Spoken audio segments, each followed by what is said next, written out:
The following is an original production of AZPM News. Arizona Science is supported by Research Corporation for Science Advancement. For Arizona Public Media, I'm Tim Swindle, Professor Emeritus of Planetary Science at the University of Arizona, and this is Arizona Science.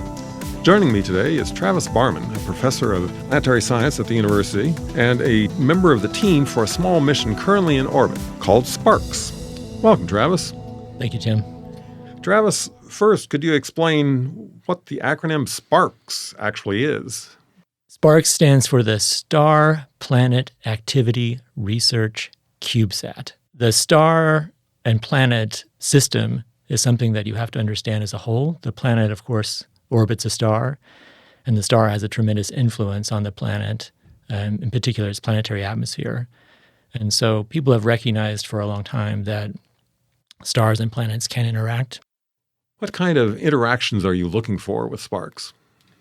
So SPARCS is designed to monitor stars for a very long period of time. So it's in an orbit around the Earth that's very conducive to long starings. So for example, the Hubble Space Telescope is in a short period orbit around the Earth. And so it's difficult to monitor a star continuously with something like that because it's being interrupted every 45 minutes because the Earth gets in the way. But SPARCS is designed to stare at stars for weeks to months continuously. And you are observing the stars with SPARCS with ultraviolet? Correct. This is in the near and far ultraviolet.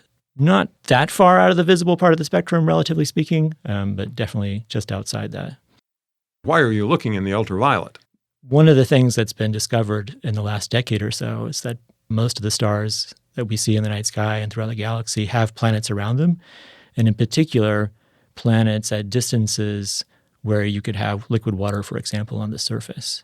And so there's a tremendous interest in trying to find evidence for life around these distant worlds. The majority of stars in the galaxy are not like the sun, but they are cooler and smaller. So think a half the size of the sun or less, and less than 1% or even much less than 1% in brightness. So that puts the habitable zone, or where liquid water could exist on the surface, very close to the star. And these stars are also very active in the sense that they flare frequently. And so that puts the planets in some kind of potential danger from, for example, their atmospheres could be eroded by frequent flaring and could drive chemistry in a direction you don't really want it to go if you're looking for life. So SPARCS is designed to monitor these types of stars in particular. So the ones where we think we might have the best chance of finding habitable worlds, and to better understand the UV irradiance that the planets experience. Is this ultraviolet wavelength that you're looking at actually the optimal wavelength to know everything about a flare? Flares that SPARCS will observe, we will only see a small part of that in the near and far ultraviolet that SPARCS can see, but most of the energy is actually coming out at much shorter wavelengths. And so we have to use the observations of SPARCS to infer the total energy from the flares, because we can't actually observe at shorter wavelengths because the interstellar medium blocks all of the ultraviolet light shortward of Lyman alpha. And so my job is to take the SPARCS observations and predict what the brightness of the flares is at much shorter wavelengths. In some sense, you'd like to know what every star is doing, but you can't look at the whole sky. So how long will SPARCS be observing, and how many stars will it look at? The nominal mission lifetime for SPARCS is 1 year. And so we want to observe stars for multiple rotations to get a sense of not only the flaring events, but also the star spot coverage, which also modulates the brightness of the stars. And then there are stars, especially the younger ones, where there's a lot less known about the flaring frequency of those stars. We will monitor those much more carefully and for longer durations. But ultimately, I would say we'd be lucky to get a few dozen with that kind of time sampling. Keep in mind, this is unprecedented. No one has done these types of observations before. We've only had brief, relatively speaking, brief observations of flares. Sometimes they happen serendipitously. You're observing a star for a whole other reason, and a flare happens. SPARCS is not a big mission. CubeSat is a part of the name. Could you explain what a CubeSat is and how big is SPARCS in particular? This is a very small satellite. So if you're walking down Costco and you go to the cereal box aisle, probably the largest cereal box at Costco will be comparable in size to SPARCS. CubeSats are sort of named after the fact that they're pieced together by cubic elements. Each unit is about 4 centimeters on the side. So SPARCS is a 2x3 or a 6U cube. You could easily hold it in your hands and carry it under your arm. Is that a big enough telescope to compete with Hubble?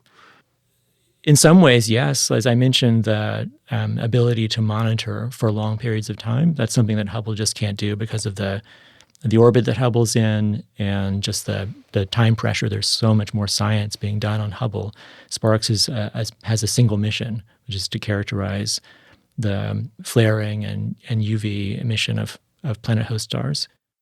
And how big are the teams for a mission this size compared to teams working on bigger missions?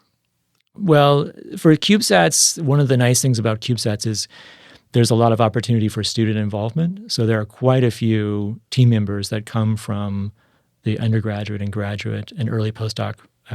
So there's a lot of opportunities for involvement there that might not be there for bigger missions. It's probably less than 100, I would say. But for a bigger mission, I'm sure the number is considerably larger than that. What is the status of SPARCS right now? Is it taking data yet? SPARCS was launched on January 11th and has gone through sort of the initial shakedown and has had first light. And so the images look very good. So one of the challenges of a CubeSat, since it's a small package, is having the technology to do basic things that you take for granted in larger facilities like Hubble or James Webb, and that's pointing. That is apparently working quite well. And the first images look really good. Well, thanks for coming in and talking with us, Travis. Yeah, it was my pleasure. Thank you, Tim. This is Tim Swindle, and you have been listening to Arizona Science. We've been talking with Travis Barman, who is a part of the team of the SPARCS CubeSat that's currently in orbit. You can hear more of this conversation and others on our Arizona Science segments by going to the AZPM podcast at azpm.org.